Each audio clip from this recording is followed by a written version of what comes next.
Di sini tempat tidurnya Mas Anton nih, masa kecil, masa mudanya ini tidurnya di sini. Tapas filmnya dulu di area sini nih, pertemuan ini. Anton pernah tapas film? Pernah di sini.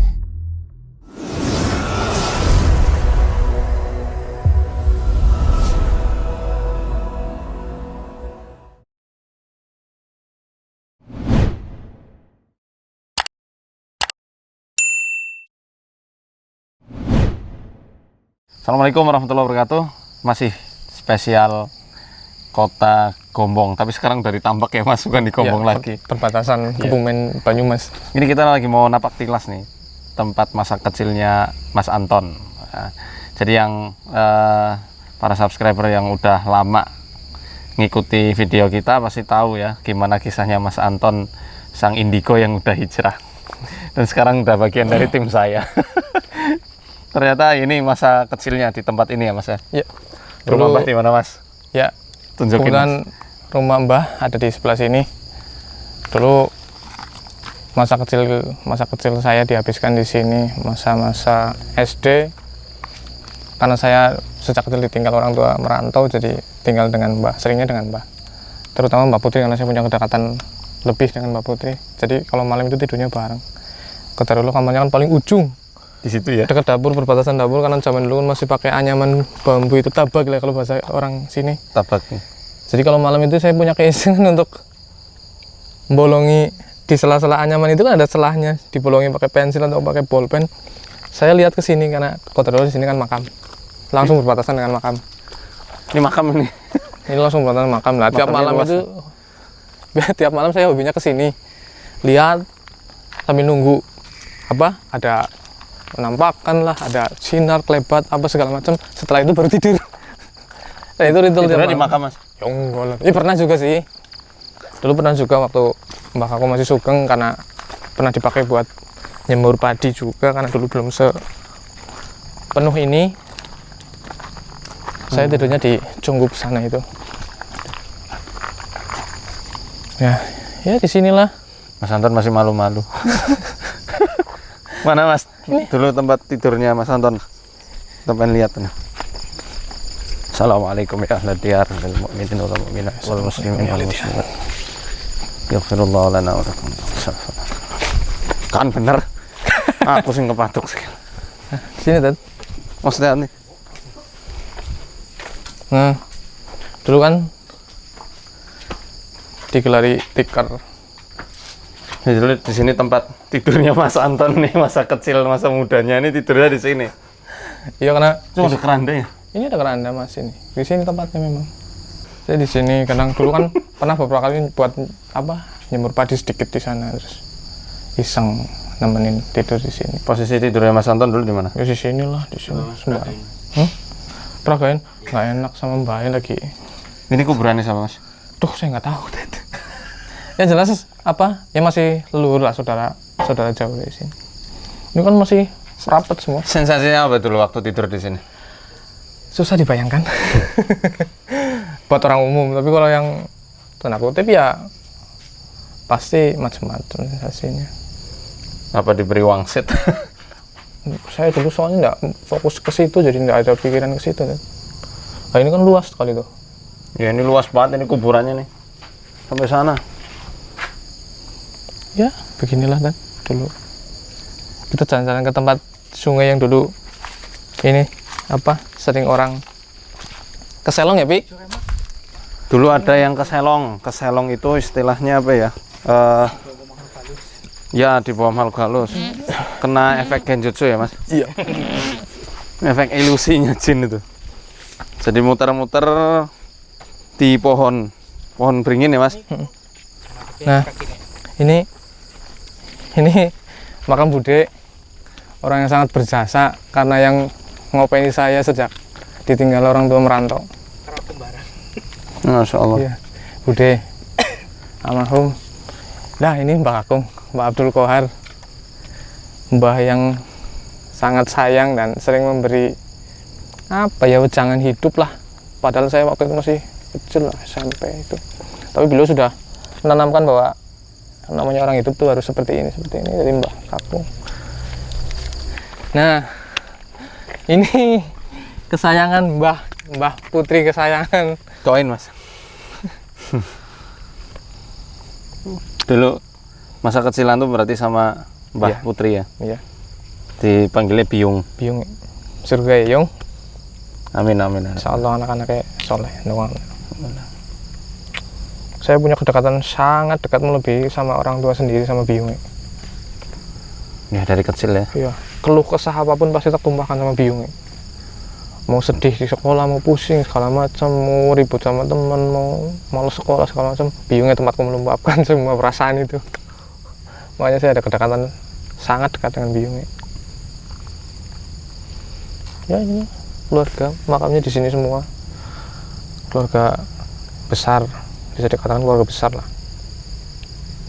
Makanya kalau kesini tuh, biarpun dulu ini nggak sebersih ini, seterang ini, dan rapat semua ini hutan bambu semua, tapi tidak ada rasa ketakutan yang gimana ya, ketakutan yang berlebih lah, karena saya merasa apa ya, ya masa kecil saya salah satunya kenangannya di daerah sini, dekat sini.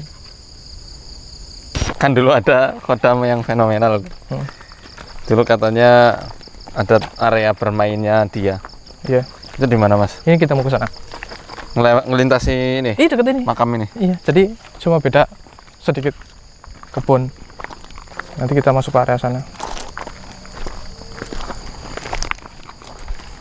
Menarik ya kisah sang indigo, Nggak tahu lah saya dulu sebutannya indigo apa orang Indihome. edan apa gimana lah. Karena saya tidak menjadikan itu Obsesi ya. obsesi.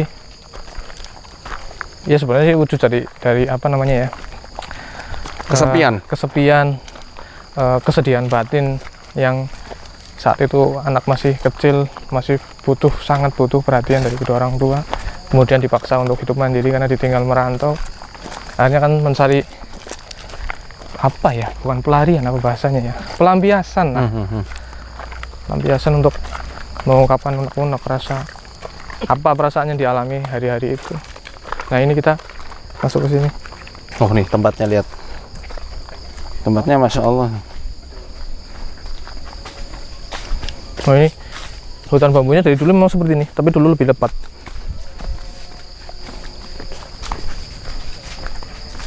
Dulu banyak juga orang-orang yang apa namanya, keselong lah bahasanya. Karena dulu kan kita mandinya di sungai ini, jadi Ini apa ini? Ini sungai juga. ini sungai kecil. Sungai kecil, tapi udah nggak dialiri air. Ini kan dulu juga buat lewat, tapi sekarang udah nggak dilewati orang. Nah, ada sensasi kan? Iya. Sensasinya ya gelap sih. Sensasinya gelap. Karena malam. Sensasinya gimana, Ted? Asik kan, Ted? Asik. Ini yang buat rabas juga apa di sini? Enggak, di sini nggak pernah buat trapez. Ini area masa kecil saja. Dulu ngapain antum ke sini? Malam-malam gitu ke sini? Iya pernah malam pernah juga. Malam-malam pernah juga. Nah, Kalau ke sini tuh pakai senter enggak dulu? dulu enggak. Oh, hebat.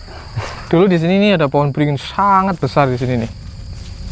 Kalau kita dari bawah nanti mungkin kelihatan bekas-bekasnya. Ini dulu ada pohon beringin sangat besar, tinggi sekali, ada 25 meter. Dan dulu sering banget apa namanya, ada siang bolong pun sering ada penampakan di atas, ada ketawa orang lah segala macam. Tapi tahun berapa itu tiba-tiba nggak tahu kena petir, nggak tahu kan, tiba-tiba pohonnya rubuh. Jadi rubuh. Jadi rubuh separuh. Nah ini sungainya. Ya kering apa ya mas? Kering, lagi kering. Ini semua ini hutan bambu. Area bermainnya dia lah dulu di sini. Area permainannya itu, permainnya si Kodam itu. Iya. Dia kalau main-main ngapain mas? Ngejar-ngejar jin lain. Ngejar-ngejar apa? Jin lain. Oh dia predator itu ya? Iya. Nih.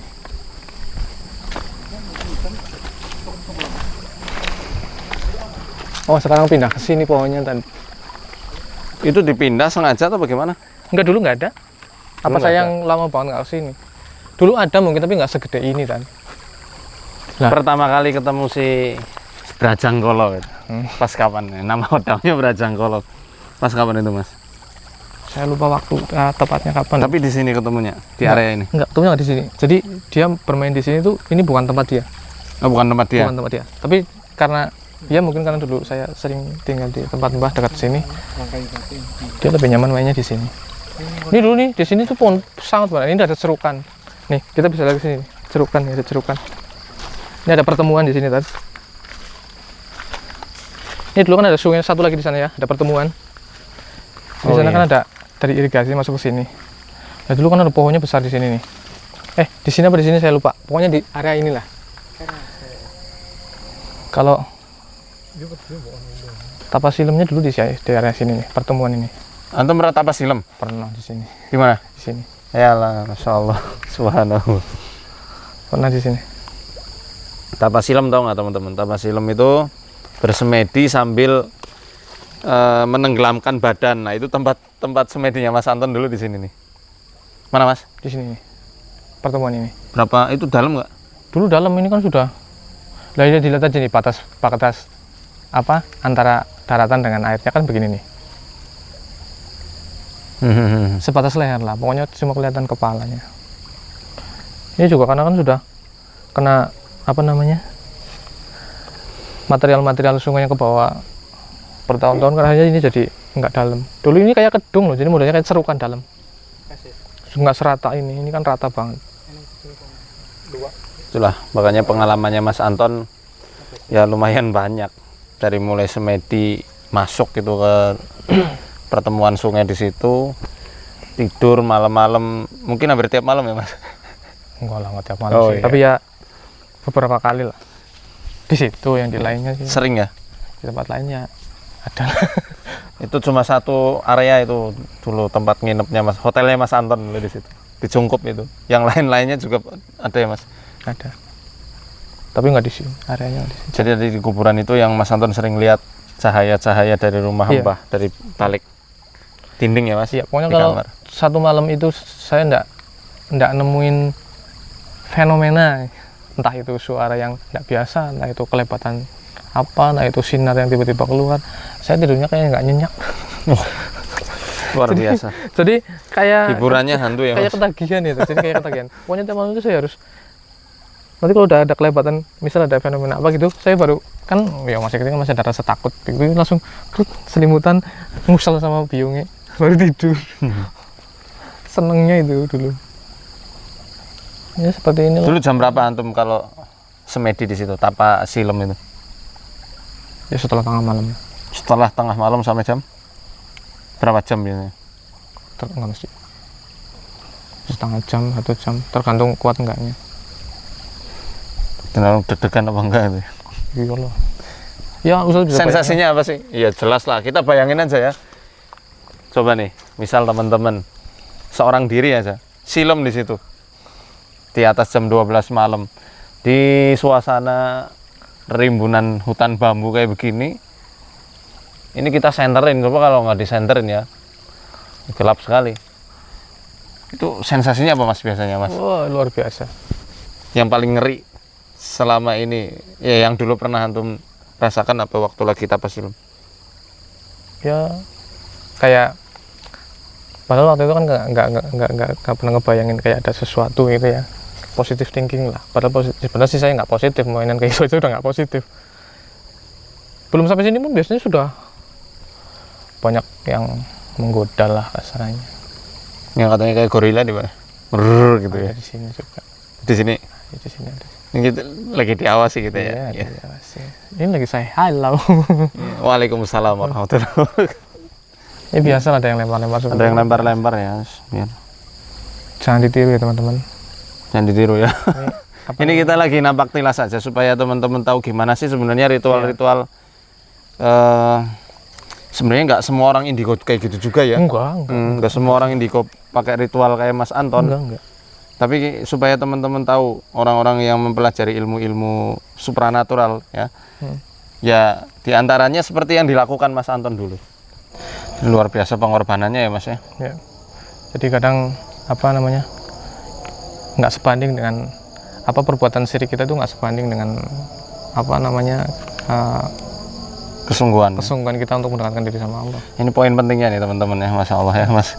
Kita sengaja bikin liputan ini supaya teman-teman bisa merenung, ya, apalagi sesama peruqyah atau orang yang sedang diganggu dengan sihir atau jin. Kadang-kadang kita kepengen menghadapi mereka, pengen melawan mereka. Sementara ibadah wajib dan ibadah sunnah kita jalani dengan malas-malasan. Zikir pagi petang masih bolong-bolong. Ya. Sholat sunnah kadang dikerjakan, kadang tidak. Baca Quran juga demikian. Padahal Masya Allah itu amalan-amalan sunnah itu ringan sekali, tapi efeknya begitu besar. Efek perlindungannya begitu besar. Nggak perlu harus tapas silem dulu, nggak perlu harus tidur di cungkup kuburan dulu. Cukup dengan bangun malam, sholat tahajud, baca Quran, zikir pagi petang, yang jumlah bilangannya pun nggak sampai ribuan ya Mas ya, cuma sampai paling pol-polannya 100. Subhanallah bihamdi dan la ilaha illallah wahdahu la syarikalah sampai akhir. Oleh karenanya ya, dari liputan ini ya kita saling menasehati. Ini nasihat untuk saya pribadi khususnya, supaya lebih giat lagi untuk beramal soleh dan mengabdikan diri kita kepada Allah. Jangan mau kalah dengan orang-orang yang mengabdikan dirinya terhadap kekuatan selain Allah Ta'ala. Karena dengan amalan ringan yang dilandasi dengan ikhlas dan juga ittiba mengikuti sunnahnya Nabi, itu jauh-jauh lebih bermanfaat dan lebih hebat daripada amalan-amalan yang memberatkan diri tetapi tidak dilandaskan terhadap perintah dan contoh dari Nabi SAW. Terima kasih Mas Anton. Sama-sama, Dad. Ini pengalaman yang luar biasa. Kisahnya menginspirasi sekali. Semoga banyak sobat Indigo yang bisa ikut berhijrah berkat perantara Mas Anton ini, dan semoga kita semua ditetapkan iman Islamnya, dihidupkan dalam keadaan Islam dan dimatikan dalam keadaan iman. Ya, amin amin ya rabbal alamin. Arsadani Allah yakum. Assalamualaikum warahmatullahi wabarakatuh. Waalaikumsalam warahmatullahi wabarakatuh.